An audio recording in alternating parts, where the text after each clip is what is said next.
ਜੀ।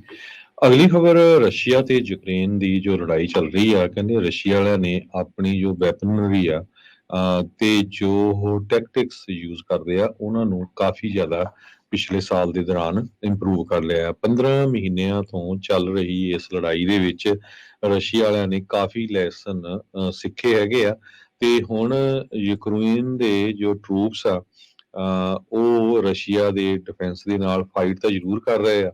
ਦੂਜੀ ਸਮਰੇ ਆ ਗਈ ਹੈਗੀ ਆ ਫਾਈਟਿੰਗ ਕਰਦਿਆਂ ਨੂੰ, ਪਰ ਜੋ ਐਨਮੀ ਆ ਯੂਕਰੇਨ ਦਾ ਰਸ਼ੀਆ ਆ, ਉਹਨਾਂ ਨੇ ਜੋ ਪਿਛਲੇ ਸਮੇਂ ਦੇ ਵਿੱਚ ਗਲਤੀਆਂ ਕੀਤੀਆਂ ਆ, ਉਹਨਾਂ ਨੇ ਉਸ ਗਲਤੀਆਂ ਨੂੰ ਆਲਰੇਡੀ ਇੰਪਰੂਵ ਕਰ ਰਿਹਾ ਹੈਗਾ ਆ।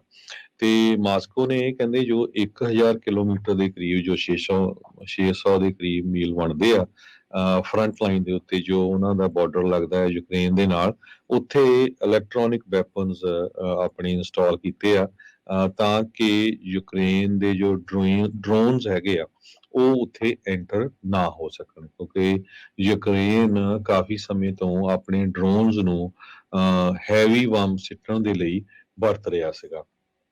ਤੇ ਇਹ ਰਸ਼ੀਆ ਦੇ ਟੈਕਟਿਕਸ ਦੇ ਨਾਲ ਉਹਨਾਂ ਨੇ ਨੰਬਰ ਆਫ ਟਰੂਪਸ ਵੀ ਵਧਾ ਦਿੱਤੇ ਹੈਗੇ ਆ ਤੇ ਆਪਣਾ ਜੋ ਵੈਪਨਰੀ ਦਾ ਸਮਾਨ ਆ ਉਹ ਵੀ ਕਾਫੀ ਵੱਡੀ ਗਿਣਤੀ ਦੇ ਵਿੱਚ ਵਧਾਇਆ ਹੈਗਾ। ਇਸ ਸੰਬੰਧ ਦੇ ਵਿੱਚ ਯੂਐਸ ਦੇ ਜੋ ਜੁਆਇੰਟ ਚੀਫ ਚੇਅਰਮੈਨ ਹੈਗੇ ਆ ਜਨਰਲ ਮਾਰਕ ਮਿਲੇ, ਉਹਨਾਂ ਨੇ ਐਸੋਸੀਏਟਡ ਪ੍ਰੈਸ ਨੂੰ ਇੱਕ ਇੰਟਰਵਿਊ ਦੇ ਦੌਰਾਨ ਦੱਸਿਆ ਕਿ ਯੂਕਰੇਨ ਦੀ ਮਿਲਟਰੀ ਪ੍ਰੀਪੇਅਰਡ ਤਾਂ ਪੂਰੀ ਤਰ੍ਹਾਂ ਆ, ਪਰ ਜਿਸ ਹਿਸਾਬ ਦੇ ਨਾਲ ਹੁਣ ਰਸ਼ੀਆ ਵਾਲੇ ਉਹਨਾਂ ਨੂੰ ਪੂਰਾ ਮੁਕਾਬਲਾ ਦੇ ਰਹੇ ਆ, ਇਹ ਜਿਹੜੀ ਫਾਈਟ ਆ ਬੈਕ ਐਂਡ ਫੋਰਥ ਹੁੰਦੀ ਰਹੂਗੀ ਤੇ ਕਾਫੀ ਲੰਮਾ ਸਮਾਂ ਚੱਲਦੀ ਰਹੂਗੀ।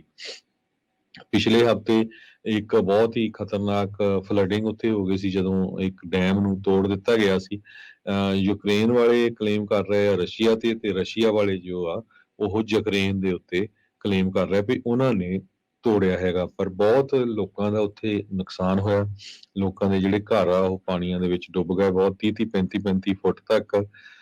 ਤੇ ਯੂਕਰੇਨ ਦੇ ਪ੍ਰੈਜ਼ੀਡੈਂਟ ਵਲਾਡੀਮੀਰ ਜ਼ੈਲੈਂਸਕੀ ਨੇ ਸ਼ਨੀਚਰਵਾਰ ਨੂੰ ਇਹ ਕਿਹਾ ਕਿ ਕਾਊਂਟਰ ਆਫੈਂਸਿਵ ਤੇ ਡਿਫੈਂਸਿਵ ਐਕਸ਼ਨਸ ਉਹ ਰਸ਼ੀਅਨ ਫੋਰਸਸ ਦੇ ਅਗੇਂਸਟ ਚੱਲ ਰਹੇ ਹੈਗੇ ਆ ਤੇ ਅਸੀਂ ਪੂਰੇ ਪੋਜ਼ਿਟਿਵਲੀ ਇਸ ਲੜਾਈ ਨੂੰ ਲੜ ਰਹੇ ਆ ਤੇ ਫੁੱਲ ਬਲੇਨ ਕਾਊਂਟਰ ਆਫੈਂਸਿਵ ਚੱਲ ਰਹੇ ਹੈਗੇ ਆ। ਇਸ ਤੋਂ ਇੱਕ ਦਿਨ ਪਹਿਲਾਂ ਰਸ਼ੀਆ ਦੇ ਪ੍ਰੈਜ਼ੀਡੈਂਟ ਵਲਾਡੀਮੀਰ ਪੁਟਿਨ ਨੇ ਇਹ ਕਿਹਾ ਸੀ ਕਿ ਯੂਕਰੇਨ ਨੇ ਬਹੁਤ ਜ਼ਿਆਦਾ ਜੋ ਆ ਲਾਸ ਕੀਤਾ ਹੈਗਾ, ਲਾਸ ਹੋਇਆ ਯੂਕਰੇਨ ਨੂੰ, ਤੇ ਉਹਨਾਂ ਨੇ ਸ਼ੋਅ ਵੀ ਕੀਤਾ ਸੀ ਵੀ ਕਿਸ ਤਰ੍ਹਾਂ ਯੂਕਰੇਨ ਦੇ ਜੋ ਟੈਂਕ ਆ ਉਹਨਾਂ ਨੂੰ ਰਸ਼ੀਆ ਦੇ ਮਿਜ਼ਾਈਲਸ ਨੇ ਤਬਾਹ ਕਰ ਦਿੱਤਾ ਸੀ, ਪਰ ਲੇਟਰ ਔਨ ਇਹ ਪਤਾ ਚੱਲਿਆ ਸੀ ਵੀ ਉਹ ਟੈਂਕ ਨਹੀਂ, ਇਹ ਕੋਈ ਟਰੈਕਟਰ ਸੀ ਆਮ ਖੇਤੀ ਲਈ ਜੋ ਵਰਤਿਆ ਜਾਂਦਾ ਆ ਤੇ ਉਹ ਹੀ ਤਬਾਹ ਕੀਤਾ ਸੀ। ਸਰ ਰਿਚਰਡ ਬੈਰਨਸ ਇੱਕ ਰਿਟਾਇਰ ਜਨਰਲ ਹੈਗੇ ਆ ਜਿਨ੍ਹਾਂ ਨੇ ਯੂਕੇ ਜੁਆਇੰਟ ਫੋਰਸਸ ਕਮਾਂਡ ਨੂੰ ਲੀਡ ਕੀਤਾ ਸੀ। ਉਹਨਾਂ ਨੇ ਕਿਹਾ ਵੀ ਰਸ਼ੀਆ ਵਾਲਿਆਂ ਨੇ ਇੱਕ text book defensive line setup ਕਰ ਲਈ ਹੈਗੀ ਆ। ਐਡੀਸ਼ਨਲ ਇਹ ਉਹਨਾਂ ਦਾ ਟੈਕਟਿਕ ਹੈਗਾ ਆ ਖਾਰਕਿਵ ਤੇ ਖਰਸਨ ਵਾਲਾ ਜੋ ਰੀਜਨ ਆ।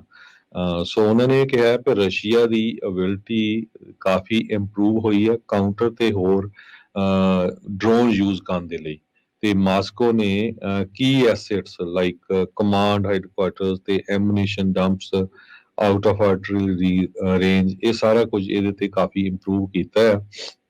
ਈਵਨ ਦੋ ਯੂਕਰੇਨ ਵਾਲਿਆਂ ਨੇ ਵੀ ਆਪਣੀ ਆਰਟਿਲਰੀ ਟੈਂਕ ਕਾਫੀ ਕੁਝ ਇੰਪਰੂਵ ਕੀਤੇ ਆ। ਯੂਕਰੇਨ ਦੇ ਫੌਜੀ ਵੱਡੀ ਗਿਣਤੀ ਦੇ ਵਿੱਚ ਅਮਰੀਕਾ ਦੇ ਵਿੱਚ ਟ੍ਰੇਨਿੰਗ ਲੈ ਰਹੇ ਹੈਗੇ ਆ ਤੇ ਰਸ਼ੀਆ ਵਾਲਿਆਂ ਨੇ ਕਾਫੀ ਇੰਪਰੂਵ ਕੀਤਾ। ਸੋ ਉਹਨਾਂ ਨੇ ਵੀ ਇਹ ਕਿਹਾ ਵੀ ਇਹ ਲੜਾਈ ਕਾਫੀ ਲੰਮਾ ਸਮਾਂ ਚੱਲ ਸਕਦੀ ਹੈਗੀ ਆ।